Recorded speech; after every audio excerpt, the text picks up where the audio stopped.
నీ కొడుకు దీనిని జూతంలో పోగొట్టుకున్నాడు. ఇదొక్కటే కాదు, ఇంకా చీరలు సుమ్ములు చాలానే ఉన్నాయి. ఈ వరసలో ఈ నగరంలో అతనితో పోటీపడి ఆడగలిగే ఆటగాడు ఈ గ్రామంలోనే లేడు.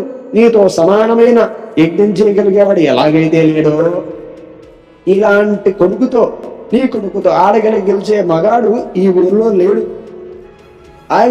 ఈ విషయం నీకు ఇప్పుడు తెలియదంటే ఆశ్చర్యంగా ఉంది సుమా అన్నాడు. మొదటిసారి తన కుమారుడు దుష్ప్రవర్తన గురించి తెలిసి ఒక జూటగారి నోట మాట విన్న దీక్షితుడు సిగ్గుతో తల వంచుకుని భుజములను కూడా వంచుకుని ఉత్తరయంతో శిరస్సును కప్పుకొని బడిబడిగా అడుగులు వేసుకుంటూ ఇంటికి చేరి భార్యను పిలిచి ఇలా అన్నాడు. ఓసే సోమిదేవమ్మ. మొదటిసారి అతని భార్యను మొదటిసారి పేరు పెట్టి పిలిచాడు యజ్ఞదత్తుడు.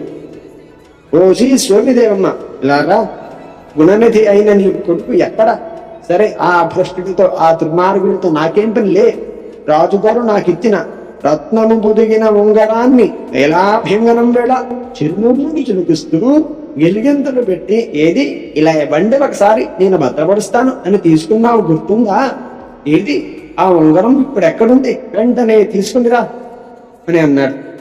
ఆ మాటలు ఉన్న సోమిదేవమ్మ భయపడి పైకి గాంభీర్యాన్ని నటిస్తూ ఇలా అంటుంది.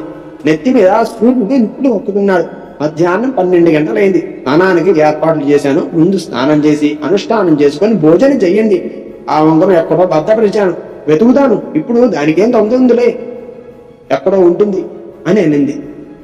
కొడుకు చెడు నడకను ఇంకా కప్పిపెడుతున్న తల్లి అవివేకపు పలుకులకు ఆగ్రోక్తుడైన దీక్షితుడు శిఖను ఖండించి పంచి పైకెట్టి ఉత్తరయాన్ని దులిపి మొనక చుట్టి యజ్ఞపీఠాన్ని సవరించి దక్షిణ బాహును పైకి వెత్తి అంగుళికి స్ఫుటకం చేసి సోమిదేవమ్మ వైపు తిరిగి తర్జనతో నిర్దేశించి కన్నులు మెరుపులు కురియ కన్ను పటపట కొరుతూ భార్యతో ఇలా అన్నాడు.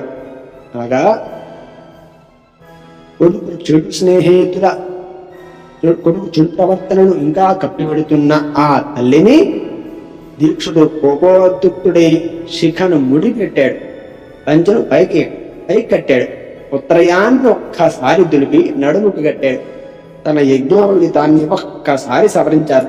దక్షిణ చేతిని పైకెత్తి తన వేలుకున్న ఉంగరాన్ని ఒక్కసారి అటు ఇటు తిప్పి సోమదేవమ్మ వైపు తిరిగి కోపంతో కళ్ళు ఎర్రగా అయిపోయినాయి.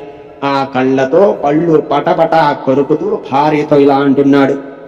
ఓసి సోమిదేవమ్మ, చాలు నీ మాయ మాటలు కట్టిపెట్టు. వాణ్ణి గురించి నేను అడిగిన ప్రతిసారి నువ్వు అసత్యాన్నే పలుకుతూ వచ్చావు.